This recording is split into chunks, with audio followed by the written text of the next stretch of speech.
ini kan udah menjelang makan siang ya Bu Septi ya. Jadi biar semangat kita tagline dulu. Ya. Lulusan SMK 1 mahasiswa.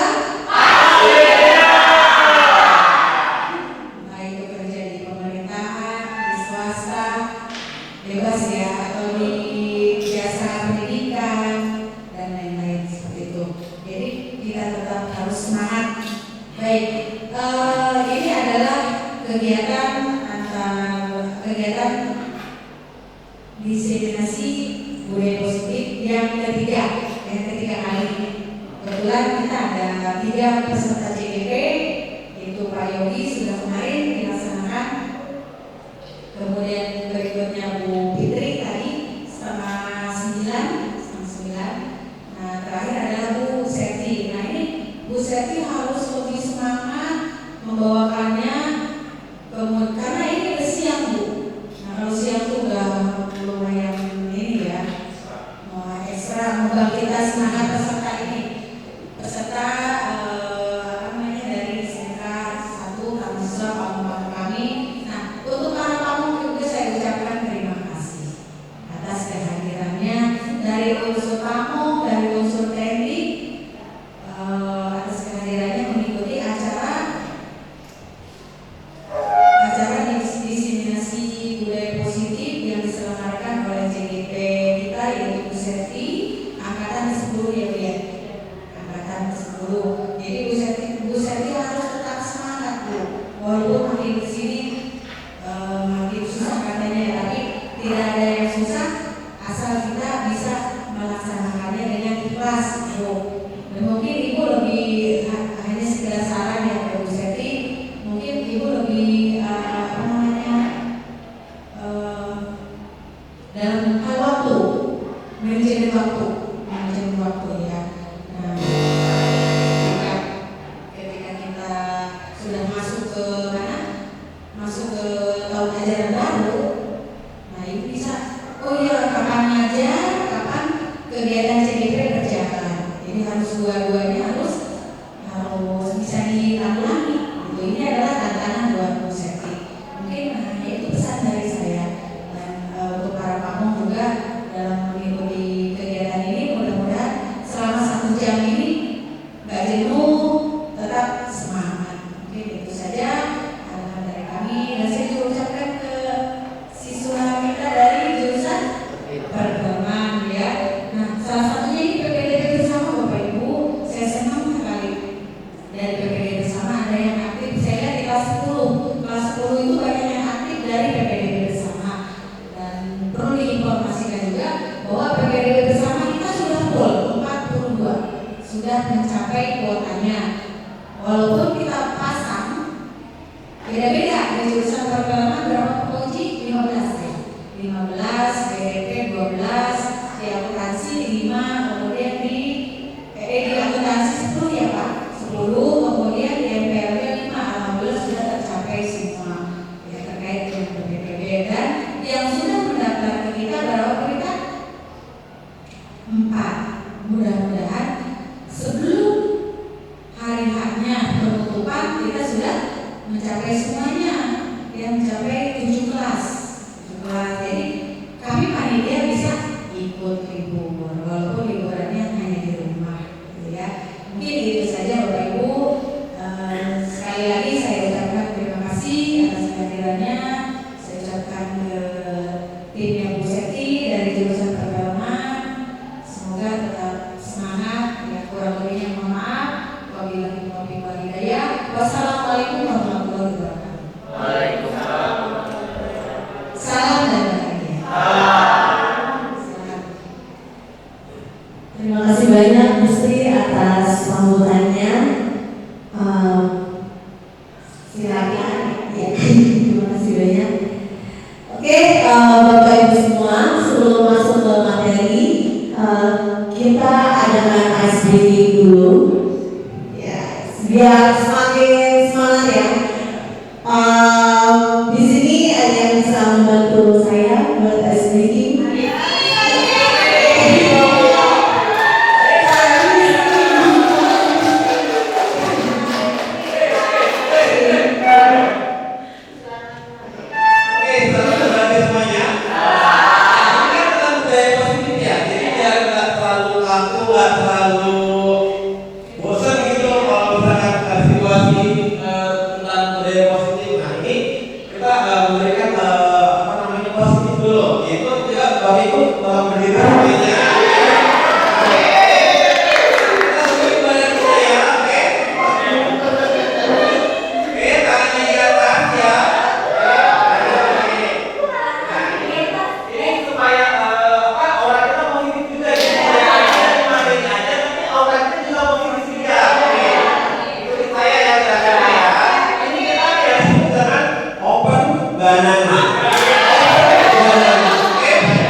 dewantara. Nah, kita kan di SMA Taman Siswa, kita sudah tahu tentang filosofi Ki-Hajar Dewantara.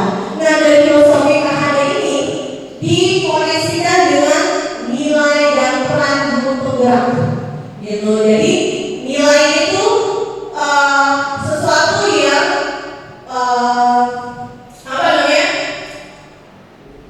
tergerakan dimulai dari nilai, bergerak dari peran guru penggerak, kemudian menggerakkan, tergerak, bergerak, menggerakkan. Yang diharapkan dari guru penggerak akhirnya gerak-gerak.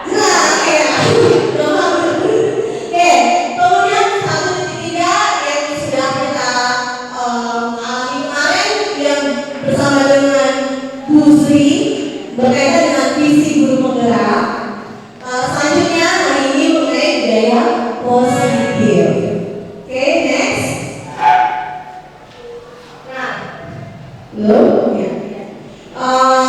lesson berikutnya yang tadi untuk modul 1.1 saya memperoleh penguatan mengenai paradigma bahwa pusat dari pembelajaran adalah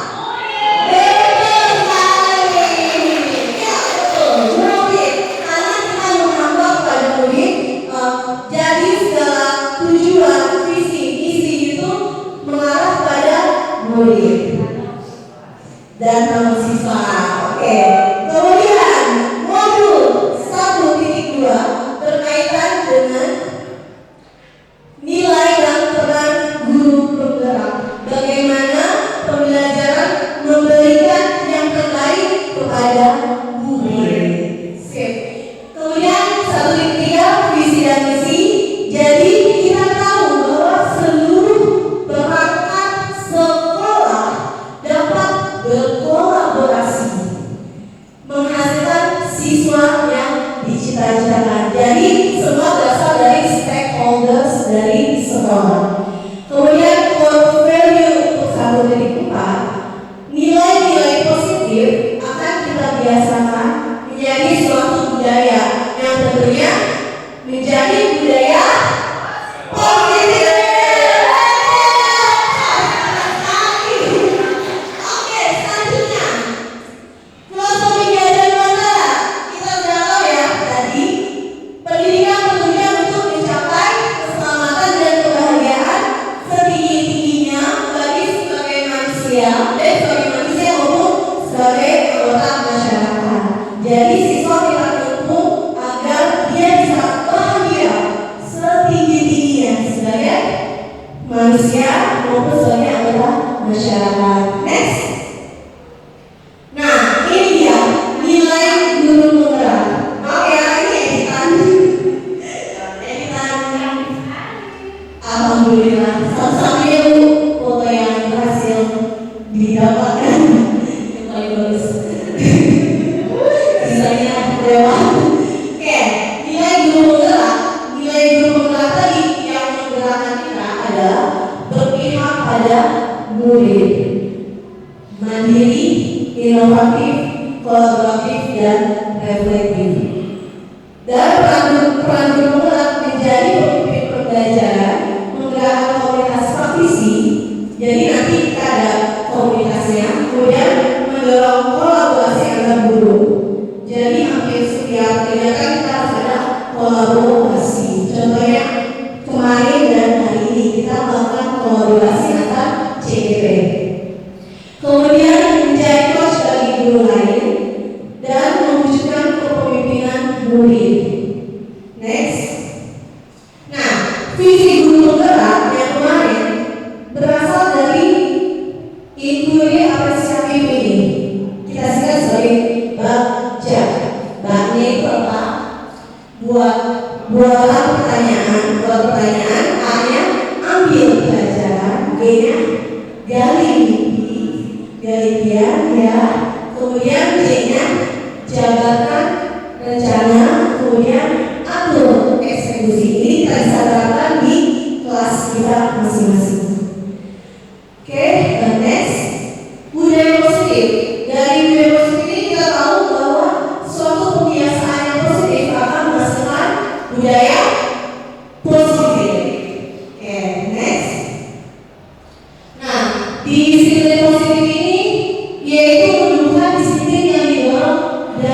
dalam diri. Jadi disiplin positif ini kita taunya reward and punishment.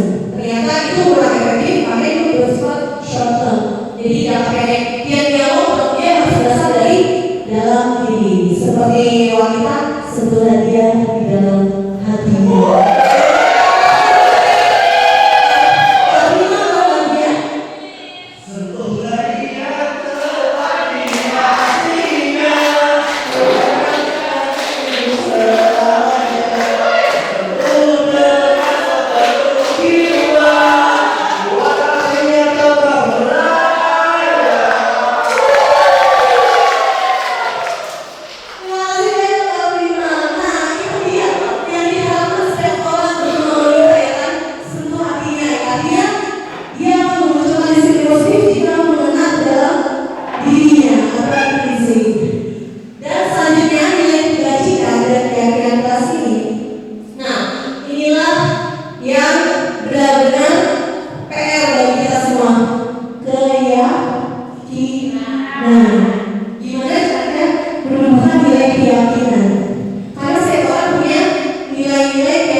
tidur nggak modal.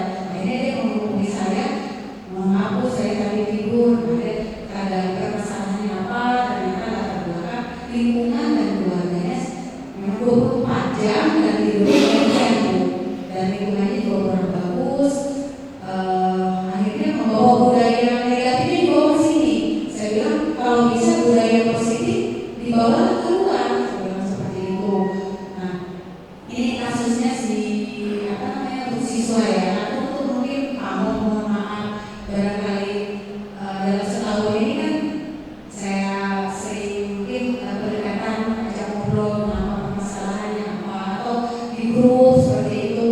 Tapi ketika waktu itu yang saya merasa bersalah ketika absen kita dibilang 93%. Padahal kita hadir semua ketika operasi listrik ya. Saya protes ke sana. Kamu kami hadir semua, tetapi yang absen itu siapa? Panitianya sebenarnya kan kita udah capek sana sini lupa absen. Dari situ harusnya dari pejabat bilang ini sebagai panitia itu kesalahan. Makanya saya minta maaf ketika itu di grup ya.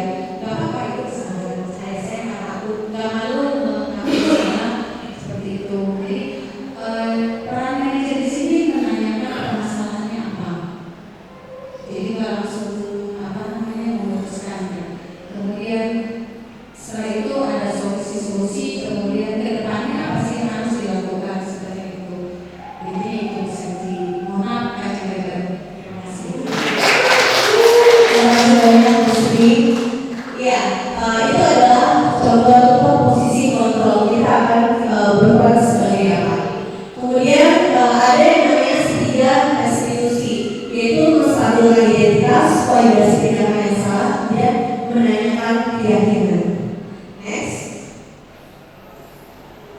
Nah, di sini kita tadi sudah belajar tentang kebutuhan dasar manusia tadi sampai Pak Bima sampai nyanyi ya kan. Kemudian ada posisi kontrol dan keyakinan kelas yang tadi telah Bapak Ibu sebutkan masing-masing. Ternyata saya punya posisi kontrolnya sebagai apakah teman atau penghukum atau manajer atau yang lainnya. Kemudian segitiga restitusi ini adalah menstabilkan identitas. Jadi kita contohnya kalau ada anak yang bersalah, kita stabilkan dulu, dengarkan dulu anaknya apakah dia menyadari kesalahannya. Itu adalah menstabilkan identitas. Kemudian memvalidasi tindakan yang salah. Benar nggak sih tindakan itu salah atau tidak? Kemudian menanyakan keyakinan. Menurut kamu keyakinan kamu ini benar atau salah? Seharusnya seperti apa? Seperti yang Sri sebutkan tadi. Oke, next. Nah, rencana penerapan aksi nyata lulus 1 ini tadi ada sosialisasi dan kolaborasi antar CGT. Kemudian ada diskriminasi. Diskriminasi kita lakukan hari ini. Next. Nah, latar belakang dari kegiatan ini yaitu peningkatan keterlibatan komunitas sekolah. Jadi budaya positif itu tidak akan muncul jika tidak terlibat semua stakeholders, dari mulai guru, orang tua, dan masyarakat. Kemudian pencegahan perilaku negatif. Perilaku negatif ini contohnya seperti bullying, tawuran, narkoba, perilaku tidak disiplin. Kemudian dengan mengibarkan budaya positif diharapkan dapat mencegah dan mengurangi budaya negatif tersebut. Seperti kita saling menghormati, tanggung jawab dan kejujuran. Next. Nah, di sini dalam peningkatan mutu pendidikan. Mutu pendidikan ini aspek akademik maupun non akademik kita libatkan, termasuk budaya positif di sekolah untuk meningkatkan motivasi belajar siswa, disiplin dan kerjasama antara siswa dan guru. Nah ini contoh yang sangat baik sekali kerjasama antara siswa dan guru. Biasanya tercermin di jurusan perfilman. Antara guru dan siswa selalu terkoneksi satu sama lain.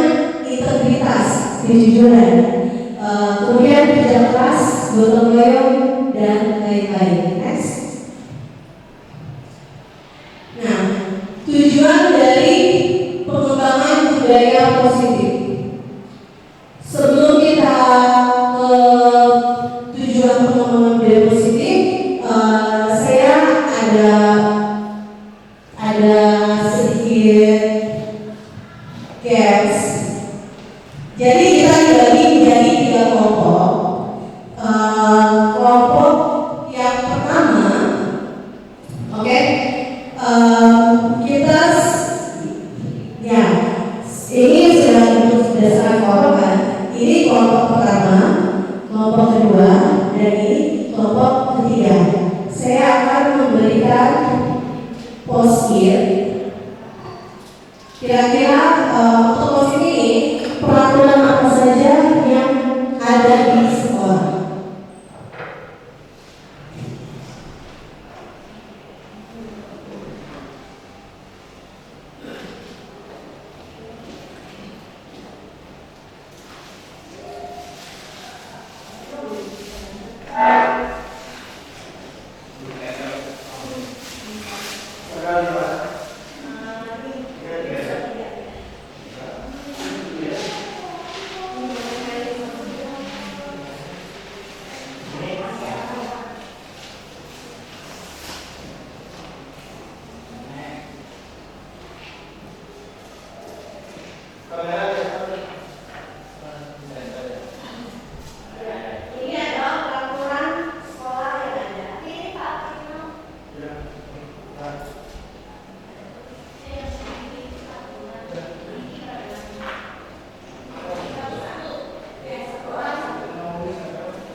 Bapak Ibu semua, jika sudah kelompok 1 di sini, kelompok 2 di sini, kelompok 3 di sini. Ya.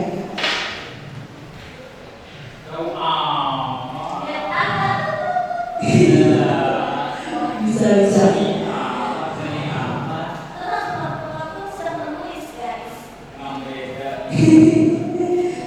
Bagus sekali. Oke, sambil menunggu Bapak Ibu semua.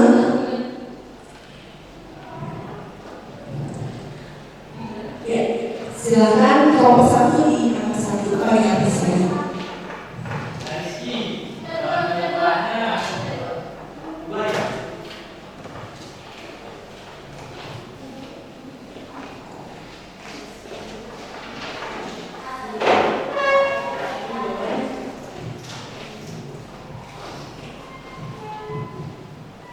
Oke, 1 menit lagi ya Bapak Ibu. Dan silakan.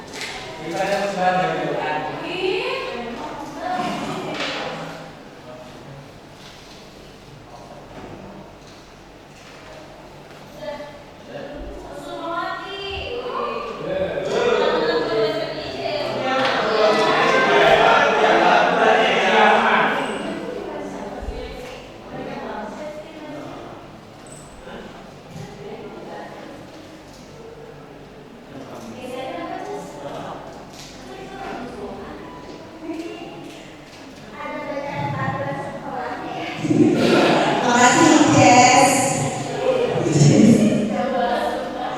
Oke, saya bacakan ya. Di sini ada rekan sekolah tidak tidur saat pembelajaran. Oke, banyak ya di sini. Terus dilarang makan saat pembelajaran, tidak ngobrol atau diskusi di luar materi pembelajaran. Nah, kalau dilihat dari peraturan ini masih ada kata tidak. Nah, yang kita ketahui, terutama Guru BK udah tahu ya. Gimana Guru BK? Guru BK, kalau anak dilarang semakin gimana? Kalau anak itu kayak kita kalau dia sering kasih kalimat negatif, yang akan kita lakukan itu ya kalau negatif. Kalau misalkan mau anak itu melakukan hal positif, maka kita harus menyampaikannya dengan cara positif. Nah, benar sekali. Kalau misalnya kita melarang, maka anak itu akan semakin melakukan halnya. Contohnya apa? Contohnya tidak boleh anti, tidak boleh mencontek. Ternyata anaknya malah menyontek. Terus apa lagi contohnya? Tidak boleh buang sampah. Ternyata anaknya sampahnya banyak di kolong, ya kan? Nah, itu dia. Semakin dilarang, anak tersebut akan berpikiran pada hal tersebut. Contohnya, coba kalau pejamkan mata semua Bapak Ibu semua, kalau pejamkan,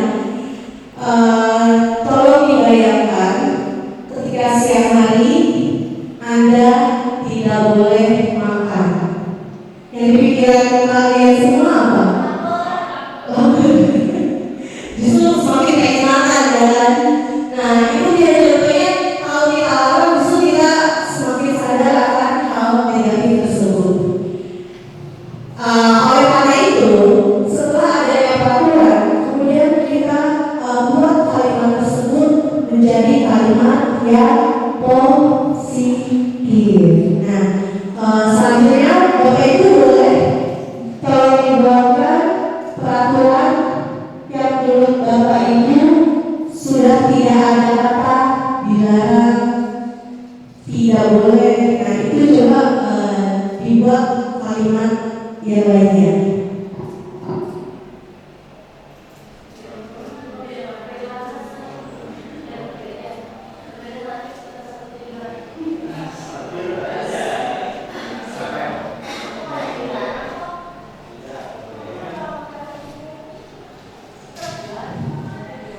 Ya,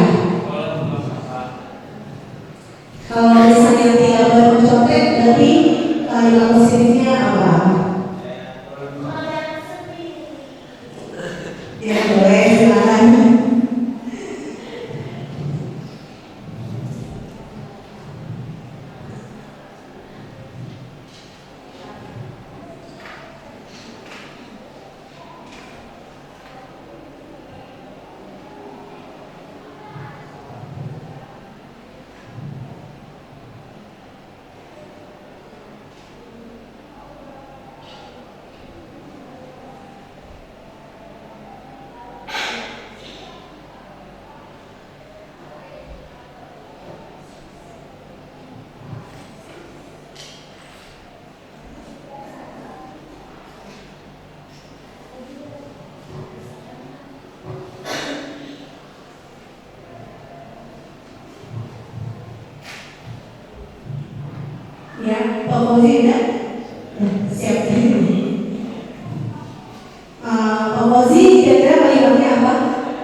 biar dia itu tahu resikonya. Nanti kedepannya kalau dia melanggar, dia akan seperti apa.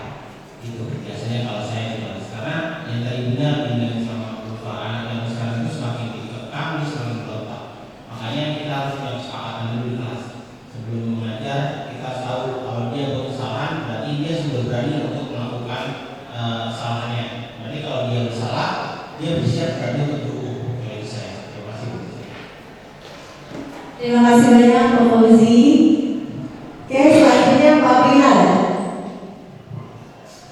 Kalau saya terbiasa di pertama kali masuk kita ada yang namanya kontrak belajar sama murid yang pertama seperti memakai tool harga api. Nah, saya tidak melarang dia memakai, tapi kadang setiap anak mau ke lapangan itu dia pasti bilang, Pak, saya tidak mau tool harga, jadi anaknya nyadar sendiri atas apa yang pernah dilakukan kita kerja sebelumnya. Lalu disiplin di lapangan, jadi tidak ada yang bercandakan, kita cuma bilang kata tidak ya, jadi dia otomatis sudah disiplin ketika kita udah ada orang kerja di kelas. Terima kasih.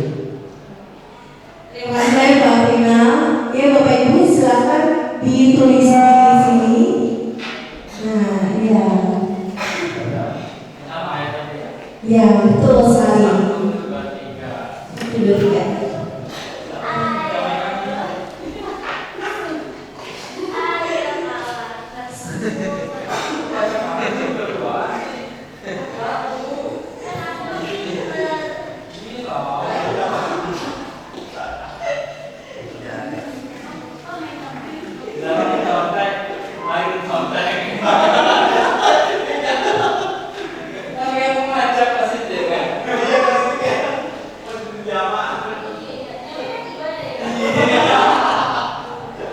Yang kayak berjamaah.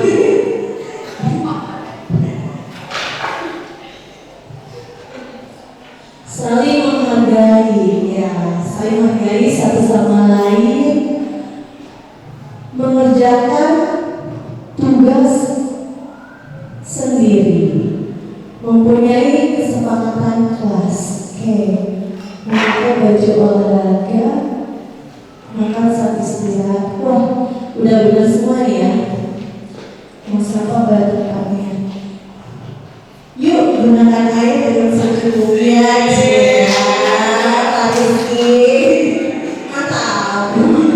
Mantap. Tersenyumlah kalian kepada siapapun untuk memberikan salam dan bahagia. Kira-kira ini sudah bagus semua ya Bapak Ibu. Bapak Ibunya sudah punya nilai-nilai positif, tentunya Taman Siswa memiliki budaya positif. Ya. Nah, next. Tadi setelah kita lihat di situ terlihat bahwa meningkatkan kedisiplinan. Tujuan dari Deposit itu meningkatkan kedisiplinan, kemudian membentuk karakter siswa. Nah, karakter siswa terbentuk dengan sangat baik, kemudian menciptakan lingkungan sekolah yang aman dan nyaman bagi semua warga.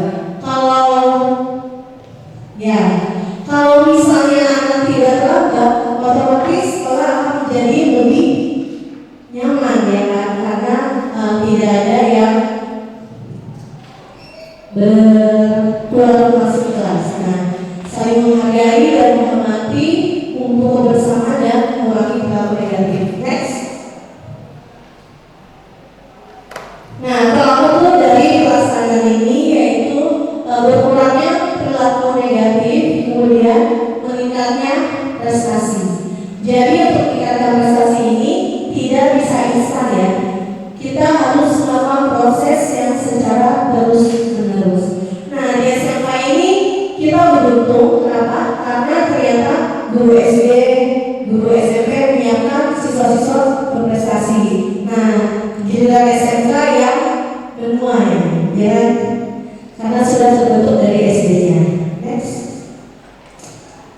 Tadi sudah ada sambutan ya kan, kemudian ice breaking sudah oleh Pak Rizky, kemudian penyampaian materi secara interaktif, penyampaian materi secara interaktif dan refleksi dan evaluasi.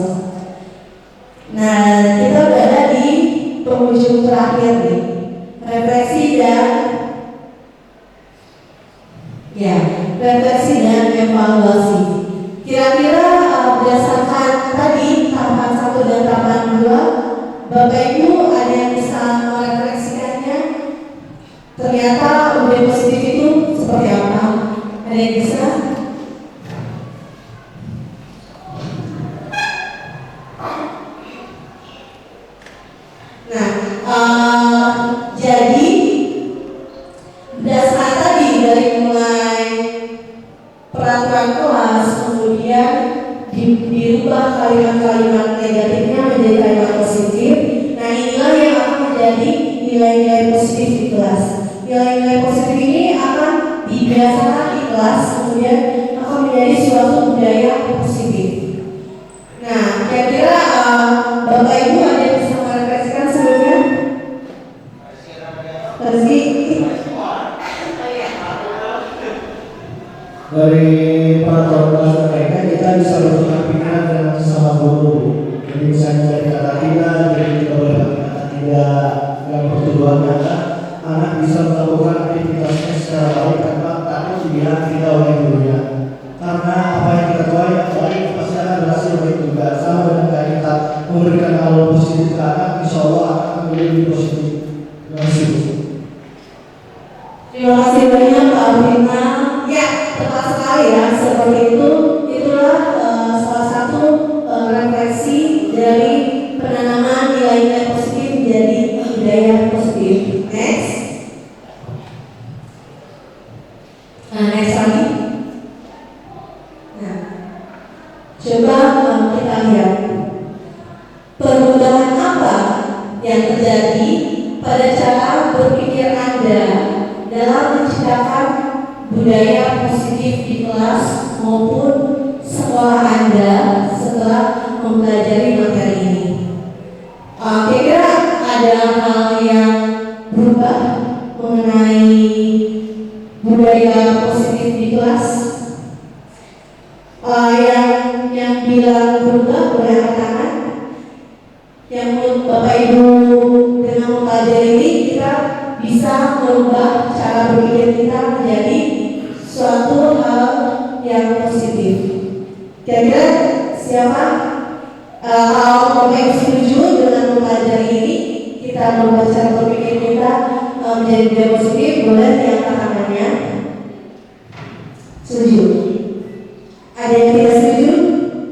Ya, terima kasih. Ternyata dengan tambah-tambah tadi akan membentuk budaya positif ya. Jadi caranya berubah pola pikir terkait kebutuhan dasar manusia yang tadi kita sudah tahu ada 5. Kemudian harus menerapkan tahapan restitusi yang benar. Tahapan restitusi dan melalui kebutuhan dasar apa dan murid yang belum terpenuhi. Jadi kalau ada anak yang bermasalah, kalau kita langsung menghukumnya, benar atau salah? Salah, ya. Harusnya gimana? Iya, betul, identifikasi dulu kenapa anak tersebut melakukan kesalahan. Ya, kemudian baru kita lihat dari 5 kebutuhan tersebut. Jika dari 5 kebutuhan tersebut ada yang tidak terpenuhi, maka biasanya akan menimbulkan masalah. Contohnya yang Busri bilang, kalau anak itu tidur di kelas, ternyata setelah dicek anak tersebut tinggal di rumah yang tidurnya bergantian. Jadi dia nggak kebagian tidur kalau malam, dia tidurnya jadinya di sekolah. Nah, oleh karena itu berarti ada kebutuhan yang tidak terpenuhi oleh dia, yaitu kenyamanan di rumah. Oke, next.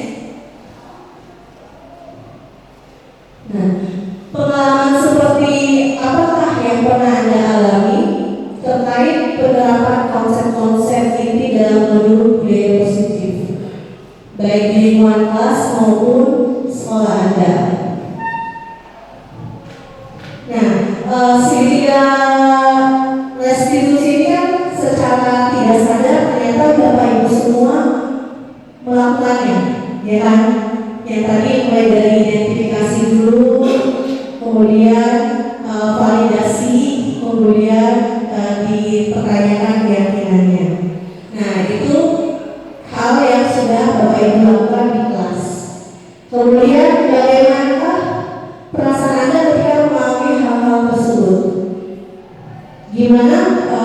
Ada yang bisa setelah melakukan segitiga restitusi di kelas, kira-kira Bapak Ibu merasakan apa?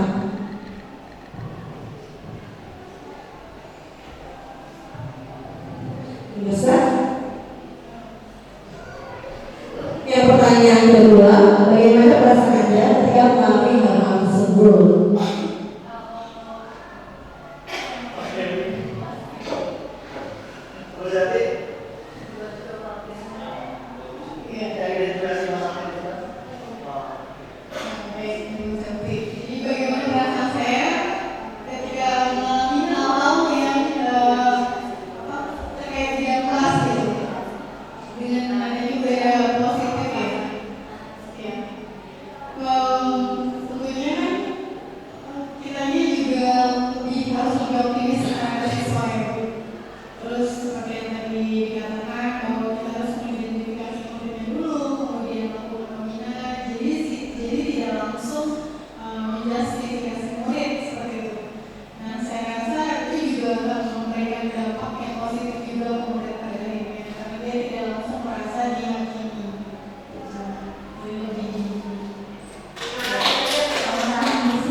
Dari yang kita bahas tadi betul, ada yang orang buat pribadi saya, dan lupa kita harus menjadikan diri kita itu teman untuk si murid. Karena kan si murid gak enak kalau dulu, dan di sini kita memposisikan kita dulu tapi sebagai teman untuk si murid agar apa identifikasi masalah itu benar-benar terbuka dan sehingga anaknya tidak melakukan hal yang negatif kemana-mana. Jadi kita pegang anaknya, kita raih, kita cari tahu dan tujuannya seperti apa, dan saya rasa sangat baik. Terima kasih. Ya, oke. Sedikit lagi. Beberapa slide lagi. Ada lagi? Next, ya. Menurut Anda terkait pengalaman dan penerapan konsep-konsep tersebut, apa saja yang sudah baik? Adakah yang perlu diperbaiki? Konsep-konsep tadi ada apa sudah baik? Terus apakah ada yang harus diperbaiki? Buat Bapak Ibu sudah baik atau belum? Baik. Bu Dewita, kemudian Bu Dewita. Baik. Oke, nanti kita lanjut ya. Nanti sudah baik. Next. Ketika berinteraksi dengan murid, berdasarkan 5 posisi kontrol, posisi manakah yang paling sering Anda pakai? Tadi udah ya, kalau Bu Ulfa tadi posisi kontrolnya seperti apa Ulfa? Teman, ya teman. Kalau Rizky sebagai teman. Terus tadi Bu Sri sebagai manajer. Nah, dari 5 posisi kontrol itu, menurut Bapak Ibu yang paling tepat, yang paling baik diterapkan kepada siswa, posisi sebagai apa? Manajer. Ya. Kenapa posisi manajer?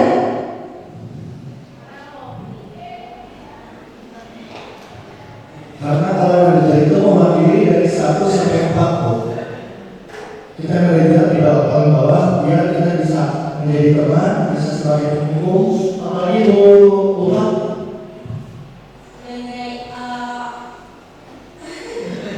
Sebagai teman, sebagai pembantu juga, sebagai kontrol sikap-sikap yang ada dalam murid gitu. Jadi kalau misalkan manajer itu, kalau misalkan ada masalah, kalau saya kan beda ya. Kalau ada menganalisis hasil, kalau saya nanya dari sisi 1 dan sisi yang kedua. Jadi kita cari jalan tengahnya, jalan baliknya seperti itu. Jadi tidak memihak yang satu dan yang lain.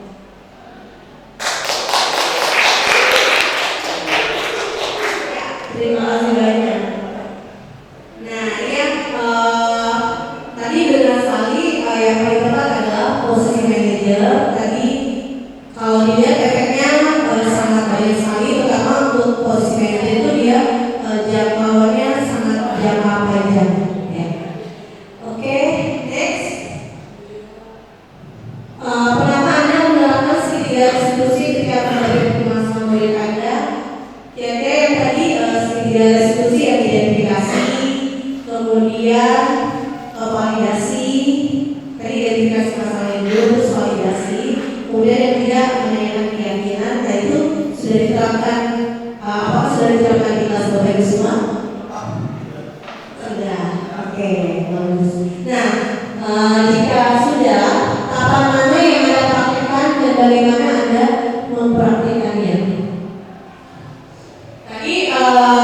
Tadi Pak Prito sudah sebutin ya. Yang tadi kita tanyakan dulu masalahnya apa, kemudian divalidasi. Benar nggak kesalahannya itu benar-benar dia meyakini itu kesalahan dia atau tidak, kemudian seharusnya apa yang harus dilakukan. Next, selain konsep-konsep yang disampaikan dahulu ini, adakah hal-hal lainnya yang menurut Anda penting untuk dipelajari dalam proses menciptakan media positif? Nah, hal yang menurut Anda penting untuk dipelajari dalam proses menciptakan media positif ada nggak?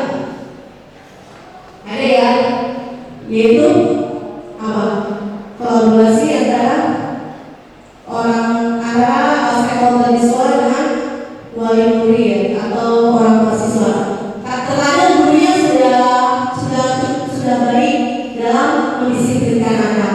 Ternyata di rumahnya ternyata mempunyai nilai yang berbeda lagi. Ada yang bisa ceritakan kira-kira pernah menemukan seperti itu atau enggak? Ada yang pernah menemukan? Bu Ibu, Pak Marwan, pernah menemukan nggak? Kita udah ngajarin A, B, C, D, E untuk berperilaku disiplin positif. Ternyata di rumahnya beda lagi. Nah,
Akhirnya saya ketemu anaknya dalam seminggu berapa kali sekali, berapa jam, 2 jam. Ini saya bilang begini, ibu, untuk mengubah karakter anak atau siswa atau seorang ibu dalam 2 jam seminggu itu sangat-sangat tidak mungkin. Tidak mungkin. Kenapa? Di sekolah anak itu punya belajarnya itu banyak pelajaran dengan metode dan macam-macam. Kemudian kita mengingatkan karakter anak seperti apa yang kita ingati tidak akan pernah bisa. Sementara di rumah mereka itu lebih lama. Ketika pulang dari rumah mereka kembali ke habitatnya masing-masing itu ya. Kembali ke polanya. Saya pengalaman itu saya bilang. Saya panggil anaknya, saya begini. Saya tanya satu persatu, mulai dari sholatnya, mulai dari baca Al-Fatihahnya, mulai dari kegiatan hariannya, lingkungannya, bagaimana baca Al-Qurannya, ke kiri nantinya itu, sambil menangis itu, menangis anaknya. Tapi begitu selesai, mereka itu pulang, kembali lagi. Soal apa yang kita berikan untuk mereka itu sadar itu di saat itu menyentuh. Tetapi ketika mereka keluar, kembali ke habitatnya sudah normal lagi. Jadi ini sulit akan bisa kita laksanakan kecuali ada orang tua itu kepeduliannya di rumah. Nah, ini kemudian dengan lingkungan dan budaya kita yang cukup sangat kompleks, khususnya di Jakarta ini macam-macam orangnya itu. Ada yang dari strata kita di sini kan stratanya dari bawah menengah gitu ya. Ke atas mungkin jarang 1-2 ya. Rata-rata kita dari bawah menengah gitu. Bahkan kita lebih banyak dari yang stratanya ekonomi itu rendah gitu. Di bawah dalam kategori miskin gitu. Terbukti kita KDP-nya berapa 60-70% gitu kan. Berarti kita kategorinya miskin semua yang kita kelola. Artinya apa? Di sini kita mengelola anak itu untuk menjadi anak itu dalam bentuk karakter yang bagus dan mentalnya itu nanti mentalnya itu jadi mental yang luar biasa, yang itu bisa aktif dan lain sebagainya, itu akan sangat mendapatkan tantangan sangat luar biasa. Sementara apa? Di rumah orang tuanya tidak peduli. Contoh, ibu panggil orang tua siswa. Begitu sampai di sini kan bisa sekolah, tapi orang tua datang di sini bajunya kadang-kadang nggak sopan, kadang-kadang nggak ketat, kadang-kadang kayak apa dan lain sebagainya. Pokoknya kayak tidak pantas untuk masuk di lingkungan pendidikan. Nah, ketika kita mendidik anak dengan apa yang disampaikan di Ulpa dengan cara dan bagaimana itu pola-pola kita, tetapi begitu kembali ke orang tuanya susah. Kenapa? Karena kita tidak ada komunikasi dan kolaborasi dengan orang tua. Tapi untuk memberikan pendidikan khusus dengan kolaborasi ini dengan orang tua, dengan strata ekonomi yang sekarang seperti apa yang kita alami sekarang ini, itu sungguh-sungguh sangat berat dan bisa dibilang berapa persen itu 0,% yang terkadang kalau nilai pesimisnya itu lebih besar daripada nilai optimisnya untuk hasil dengan budaya dan kepedulian orang tua. Karena anak orang tua sekarang itu kan pedulinya anaknya itu bisa makan, sekolah kadang-kadang berdua. Kadang-kadang bayar sekolah juga anak-anak itu masya Allah. Bukan karena orang tua yang tidak mampu, juga terkadang karena memang tidak mau ke sana. Nah, jadi kesadaran orang tua akan pendidikan anak itu di sini itu sangat-sangatlah terkadang bisa dibilang sangat rendah. Jadi kebutuhan kepedulian pendidikan anak itu sangat rendah. Karena mereka mengatakan ini, kalau sudah sekolah, seolah sekolah itu yang menentukan masa depan anaknya, tapi di rumah mereka tidak peduli. Itu. Kemudian pengalaman saya pribadi sendiri, saya seorang guru, Sementara anak saya pun saya sangat kesulitan untuk membentuknya jadi orang yang berkarakter, yang baik, positif. Dan karena Pak begitu dia kembali ke lingkungannya, kembali ke teman-temannya, maka perilakunya itu akan berubah. Sehingga pulangnya kadang-kadang bahasanya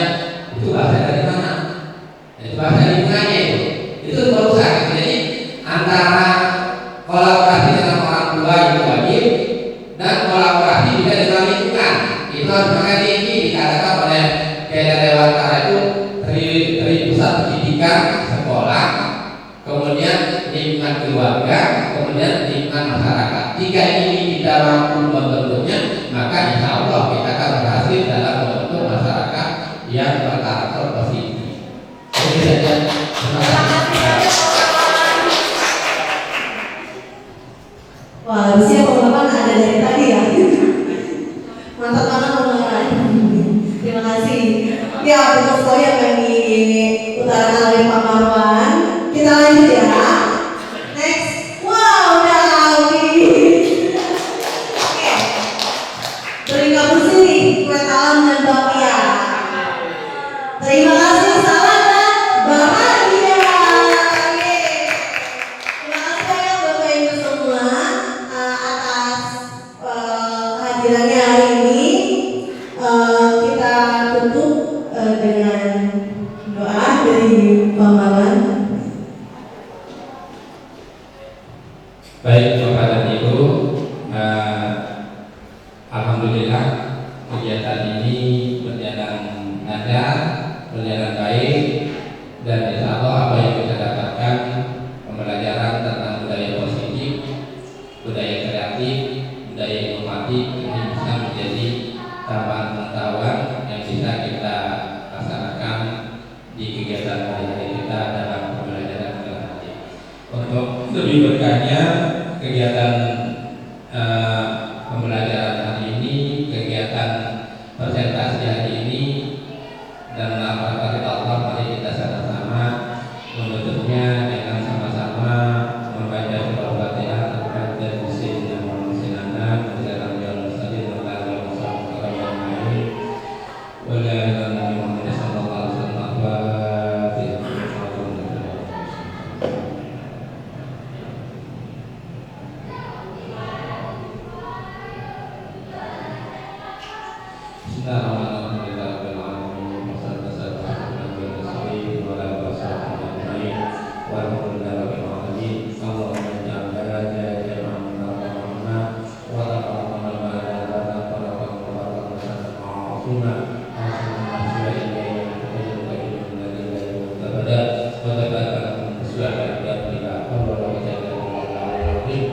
Allahumma